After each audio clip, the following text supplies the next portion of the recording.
Hello everyone, my name is Lucas Tang, and this presentation is part of my Masters of Music in Performance Research Methods module.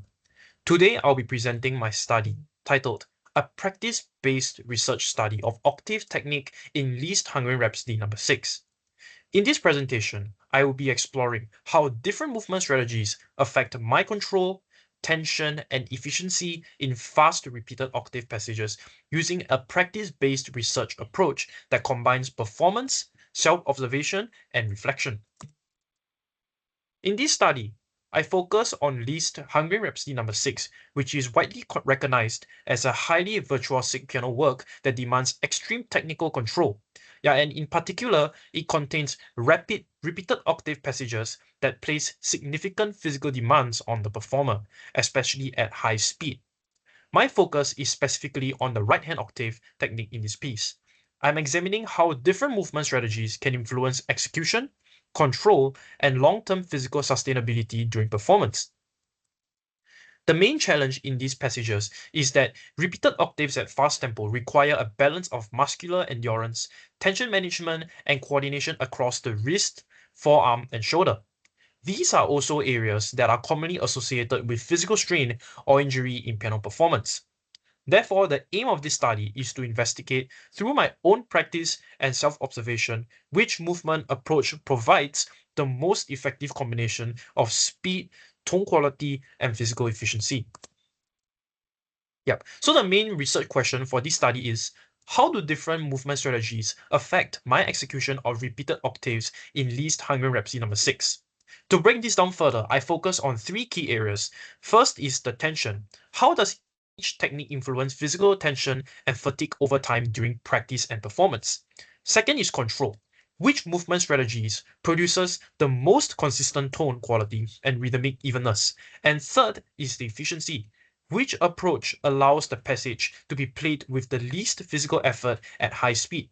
So together, these questions guide my investigation into how technical choices directly affect both the physical and musical outcomes of octave playing. Now, in my literature review, I draw from several key areas that together help frame my investigation into octave technique in Liszt Hungarian Rhapsody No. 6. First, studies on Liszt performance tradition, such as Williams' Year 2020, highlight how interpretation is closely tied to historical performance practice. This shows that technique is not just mechanical, but directly linked to musical meaning, and that different pianists approach the same repertoire in different ways.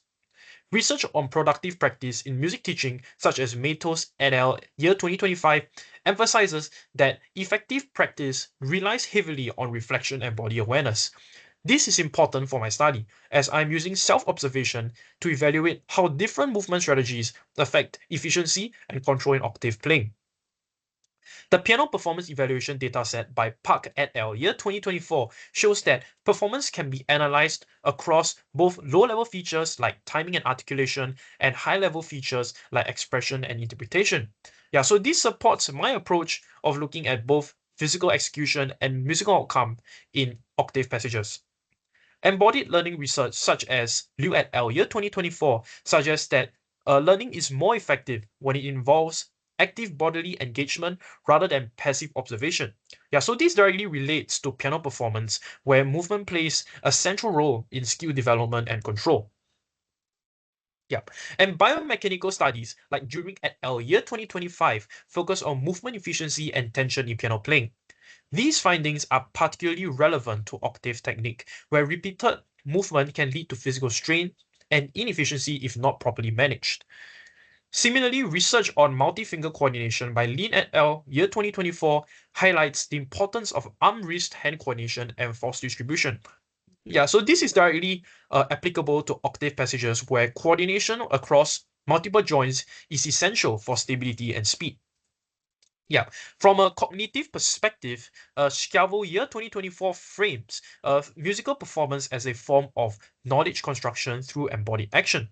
So this supports the idea that practicing octaves is not just technical repetition, but a form of learning through physical experience and reflection in action.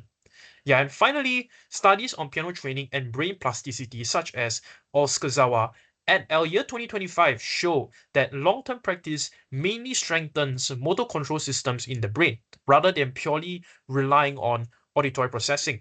Yeah, so this reinforces the idea that technical development in piano playing is deeply rooted in physical repetition and movement adaptation.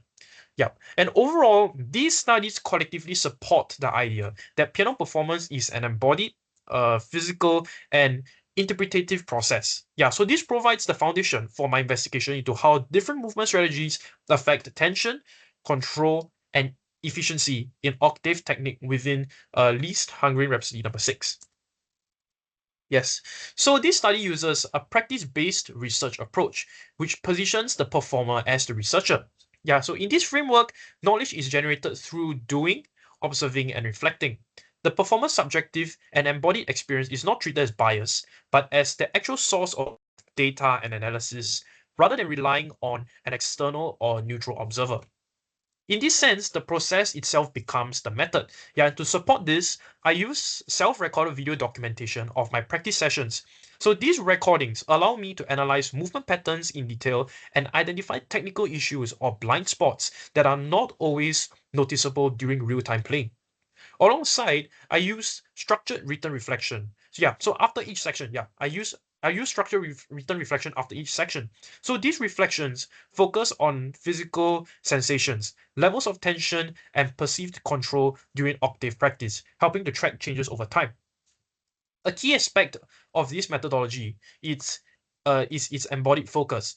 Both what the body feels and what the video shows are treated as valid data. Yeah, so this allows me to compare subjective experience with observable movement. And finally, this research does not aim to produce universal technical rules. Instead, it investigates what works for my body in this piece at this stage of the development. In other words, the findings are specific to my interaction with Liszt Hungarian Rhapsody number 6 rather than being a general prescription for all pianists. Yep. So the first technique I explored is the finger dominant approach. In this method, each octave is primarily driven by the fingers with minimal involvement from the wrist or arm. The movement is highly isolated, meaning each note is initiated directly from the finger joints, creating a very controlled and percussive action. At this point, I will show you two video clips to demonstrate this technique. First is the movement demonstration. Now I'll be playing the performance clip.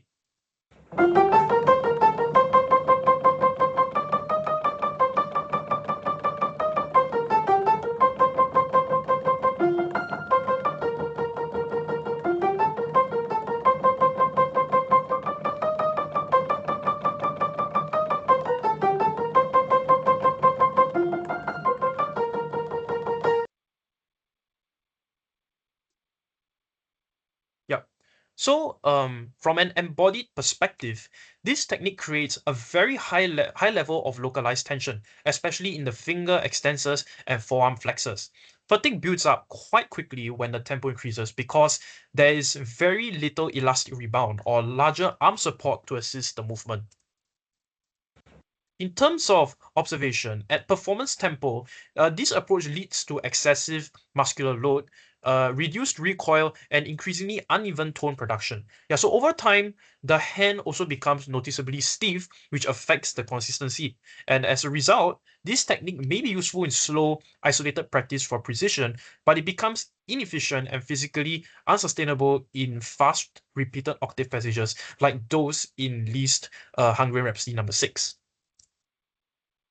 Now, for this method, the wrist becomes the primary driver of the movement, using a vertical pumping motion to produce each octave. Yeah, so the arm supports the motion but plays a secondary role in generating momentum. At this point, I'll play two video clips to show the demonstration of the technique in practice. Yeah, first is the movement demonstration. And now I'll be playing the performance clip.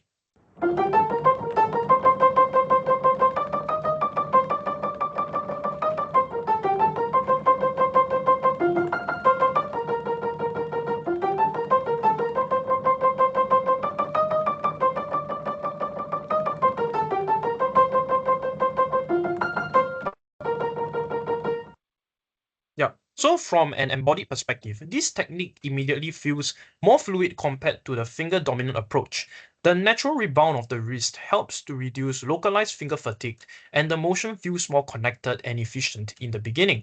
However, as the tempo increases, the wrist itself starts to become the limiting factor instead of finger strain. Yeah, so the load shifts into the wrist joint and the surrounding tendons.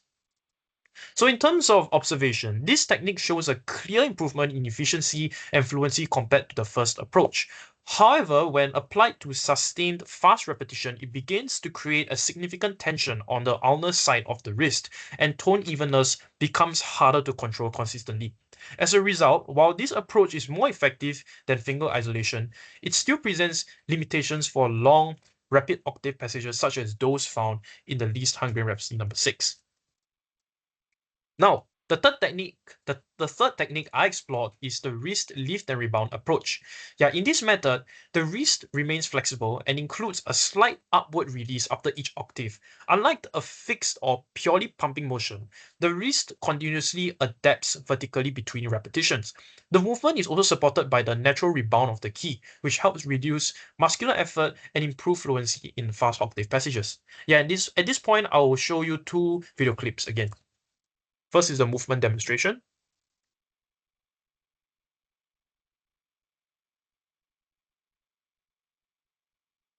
Now it's the performance clip.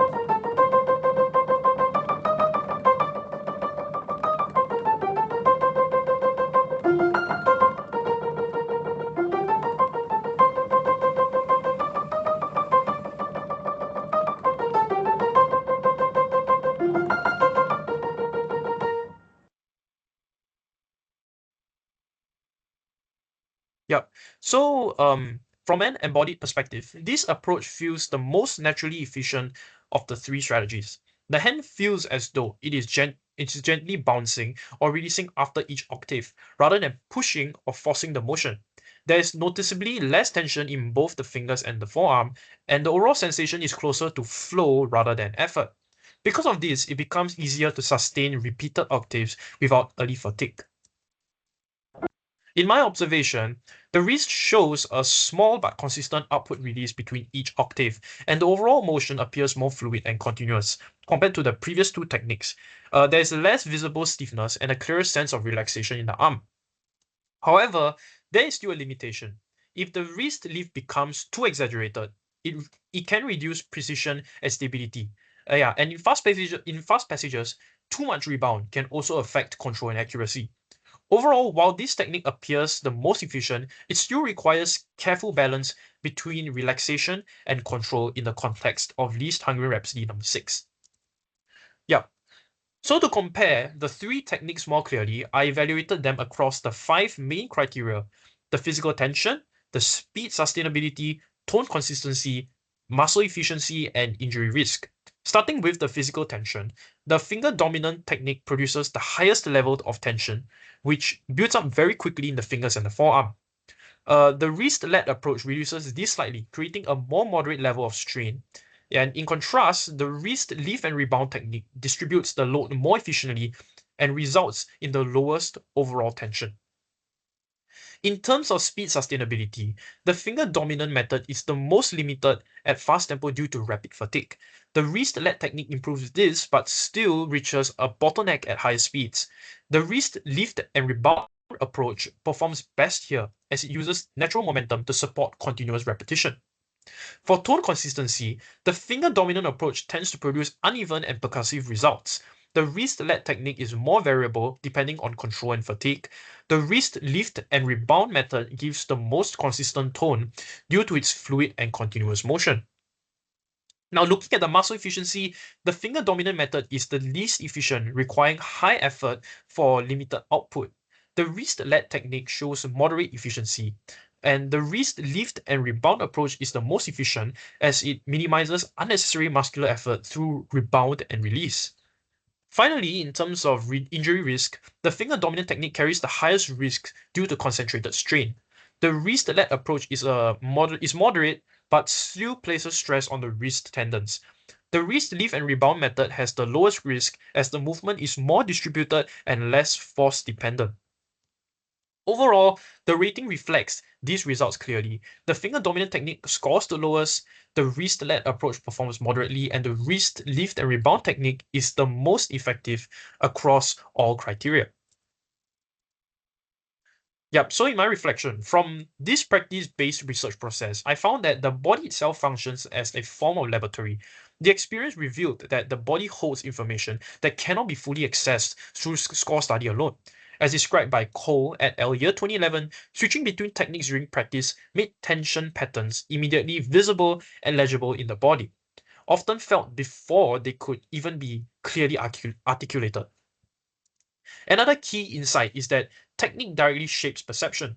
Each movement strategy not only changed how the octaves physically felt, but also influenced how I heard my own playing. In particular, the wrist lift and rebound technique reduced physical discomfort and freed up attention resources. Yeah, so this allowed me to focus more on musical phrasing and expression rather than managing tension and effort. A further important finding is that there is no single universal solution. What works most effectively for this performer in this piece at this stage of development may not necessarily apply to all pianists or all repertoire. Yeah, and this aligns with Levy year 2022, who emphasizes that practice-based research focuses on situated individual experience rather than universal rules. Finally, this study reinforces the idea of embodied learning in practice. In line with embodied cognition theory by Schiavo year 2024, movement awareness and musical understanding were inseparable. Changing how I moved directly changed what I heard, how I interpreted the sound, and how I expressed the music. Overall, this research shows that technical decisions in octave playing are not only mechanical choices, but deeply embodied musical decisions that shape both physical experience and artistic outcome in Liszt Hungarian Rhapsody number 6. To conclude this study explored three different right-hand octave strategies through recorded practice: the finger dominant, wrist led, and the wrist lift and rebound techniques. Each was evaluated in terms of physical tension, tone consistency, control, and overall sustainability in the context of Liszt Hungarian Rhapsody number 6. The key finding is that the wrist lift and rebound technique proved to be the most effective overall. It distributes biomechanical load more efficiently across larger muscle groups, reduces unnecessary tension, and allows for greater musical expression at high speed. This aligns with findings in Lean et al. Year 2024, which emphasizes the importance of coordinated arm-wrist-hand movement for efficiency in piano performance. In terms of methodology, this study demonstrates the value of practice-based research as an approach. It enabled insights that are difficult to capture in controlled laboratory settings through self-recording and structured reflection. Previously, invisible physical habits become observable, understandable, and adjustable, supporting the idea that the performer can also function as a researcher, by Creswell et al. Year 2018. Finally, the wider significance of this work is that it aligns with current biomechanics and performance research, such as Jurincic et al. Year 2025 and Lean et al. Year 2024, while also reinforcing embodied approaches to technical development in advanced piano study. It highlights that technique is not only a mechanical choice, but an integrated physical and musical decision. Right, so over here, these are my references. Okay, any questions? Thank you very much.